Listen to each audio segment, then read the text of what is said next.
नमस्कार दोस्तों, आप सब मॉर्निंग मेडिटेशन में वेलकम है।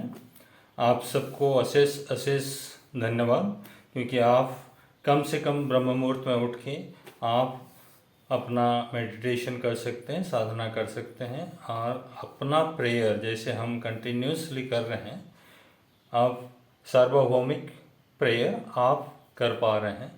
मेरे हिसाब से आप अगर आज की मेडिटेशन को ध्यान देंगे तो आज के टॉपिक हम रखेंगे अति सर्वत्र वर्ज्यते।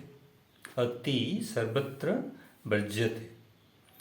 कोई भी चीज़ ज़िंदगी में अगर आप करने की कोशिश करते हैं तो स्टार्टिंग पॉइंट को आप ऑब्जर्व करिएगा, एनालाइज करिएगा, और जब स्टार्टिंग पॉइंट में जो खुशी आपको मिलता था, जो दुख आपको मिलता था, जो आपकी ब्रेन एनालाइज करता था, जो आपकी पारिपार्श्विक अवस्था होता था, उसको आप पहले एनालाइज कर लीजिएगा।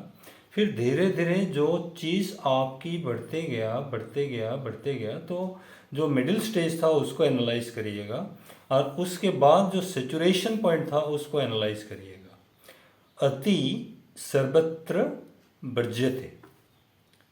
फॉर एग्जाम्पल, ये सीज़न है मैंगो की। आप एक सिंपल एग्जांपल ले लीजिए। जो फर्स्ट मैंगो आप ये सीज़न की टेस्ट करेंगे या कर चुके हैं या करने वाले हैं, आप सोच लीजिएगा उस मैंगो की टेस्ट, उस मैंगो को कितना आप रिलीश करते हैं, वो मैंगो को आप कितना सात्विक भाव से खाते हैं। पहले की स्मेल है, पहले की टेस्ट है, पहले की डाइजेशन है। First mango of the season, इसको आप सोचिएगा, व्हाट इज दैट। और उसके बाद आप जबकि मैंगो सीजन फ्लोरिश करता है, जब आगे बढ़ता है, जब आपकी मैंगो की मार्केट में आना या आपकी घर में आना बहुत ज़्यादा होना शुरू हो जाता है, तब आप जब मैंगो की क्वांटिटी खाने की बढ़ाते जाते हैं तो आपकी सेंस ऑर्गन को स्टडी करिएगा, आपकी जीवा को स्टडी करिएगा, what happens there. Quantity plenty, और उसको स्टडी करिएगा। और उसके बाद जो फर्स्ट जो सात्विक भाव से आप पहले मैंगो को खाए थे उसको आप सोचिएगा, व्हाट आर द चेंजेस। एक मैंगो ने जो आपको सेटिस्फेक्शन दिया था, क्या आप 10 मैंगो खा के भी आप उतना सेटिस्फेक्शन क्या ग्रहण कर पा रहे हैं। मेडिटेशन शुरू करने से पहले आपको एक कॉमन एक्सरसाइज मैं इसीलिए दे रहा हूँ कि आपकी ब्रेन को एनालाइज करने की पावर होना चाहिए, क्योंकि भगवान आपको बॉडी, माइंड, इंटेलेक्ट सब कुछ दे रखा है। अति सर्वत्र वर्ज्यते। आप क्लोजली आपकी लाइफ को अगर देखेंगे, क्लोजली अगर आपकी लाइफ को आप देखेंगे तो फर्स्ट ड्रन सैलरी आपकी लाइफ की जितना सेटिस्फेक्शन आपको दिया होगा, आप जब कंस्टेंटली थ्रू आउट लाइफ आप सैलरी ड्रन करते गए, आप उसी में घुस गए, आपको कोई analysis in detail, in minute detail नहीं था, और आपने एक्यूमुलेशन तो करे होंगे करोड़ों की रुपए, बट जो रिलीश आप किए थे फर्स्ट सैलरी का, जो एन्जॉयमेंट आपकी था फर्स्ट सैलरी का, क्या वो एन्जॉयमेंट लास्ट स्टेज में हुआ ना।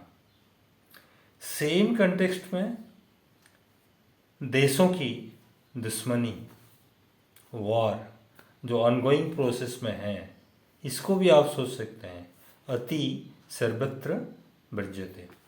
हर एक देश को अपना बाउंड्री को प्रोटेक्ट करना, अपना इंटरेस्ट को प्रोटेक्ट करना, अपना कल्चर को प्रोटेक्ट करना, अपना जो चिर प्रचलित जो देशों की चले आ रहा है उसको प्रोटेक्ट करना, सबकी धर्म है।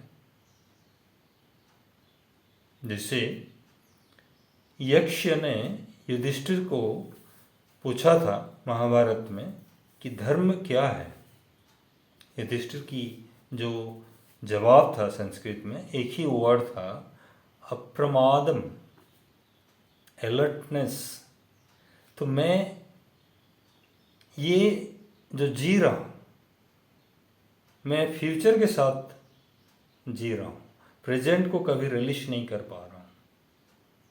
अब प्रमादम, युधिष्ठिर बताते हैं कि हमारे मन हमेशा एक भयग्रसित रहता है, फ्यूचर के साथ जीते रहता है, और पास्ट की जो चीज़ें हो चुका है उसको वो अपना नेगेटिव हिसाब से सोच के उसको पॉजिटिव एनालाइज ना करके आपको पेंडुलम जैसे झुलाते रहता है, in the past to future, past to future, past to future, never to live with the presence. So meditation जब आप करते हैं, जब मेडिटेटिव स्टेट में रहते हैं, that is the life we live with our presence, the present moment. इसलिए कोई भी प्रथा से, कोई भी सिस्टम से, कोई भी गुरु से आप अगर मेडिटेशन कर रहे हैं तो meditation is nothing but to live at present.